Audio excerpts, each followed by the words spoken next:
Friends అందరికీ నమస్తే. ఇంకా సాటర్డే అయ్యింది.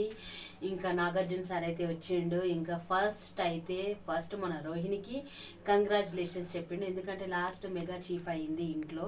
ఇంకా తర్వాత రోహిణిని ఏమన్నాడు, కన్ఫెషన్ రూమ్కి రా, నీతో కొద్దిగా మాట్లాడాలి అన్నాడు.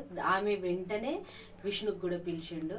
విష్ణుకు రోహిణి కూర్చోబెట్టి అడిగిండు, ఏంటి ఎందుకు ఇట్లా అన్నారు, గేమ్లా క్యారెక్టర్ లెస్ అని ఎందుకు అన్నావు రోహిణిని, అది పెద్ద వర్డ్ కదా, ఎందుకు యూజ్ చేసినావని అని వాళ్ళు ఏం మాట్లాడినరో అది చూపెట్టిండ్రు.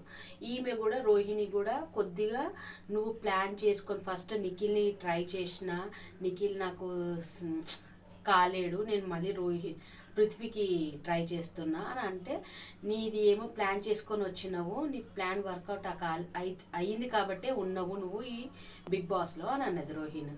ఇంకా ఇద్దరిది విన్నాక మన విష్ణుకైతే మన నాగార్జున సార్ అయితే అట్లా అనొద్దు, ఎవరిని కూడా క్యారెక్టర్ అని అనొద్దు అని అన్నది. తర్వాత ఇంటి సభ్యులతోటి ఎవరిది రాంగ్ అని అంటే, కొందరేమో విష్ణుప్రియ చెప్పిన, కొందరేమో రోహిణిది, కొందరేమో ఇద్దరిది తప్పు అన్నారు.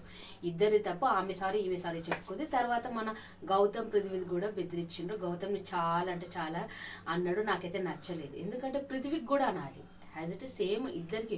పృథ్వీ దేనికైనా పైకి వెళ్తాడు, గొడవ పడతాడు, ఇంకా ఆయనకు నోటికి వచ్చిన మాట మాట్లాడతాడు.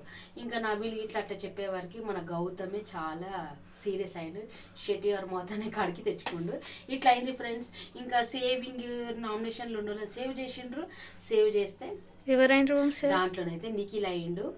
ఇంకా ఇవాళనైతే కొద్ది గేమ్స్ పెట్టిండ్రు, స్నేక్ది ల్యాడర్ది గేమ్స్ పెట్టిండ్రు, అది కూడా కొద్దిగా టైంపాస్ లెక్క. ఇంకా రేపు ఏమవుతుందో తెలియదు. నా రివ్యూ నచ్చితే లైక్ చేసి సబ్స్క్రైబ్ చేయండి.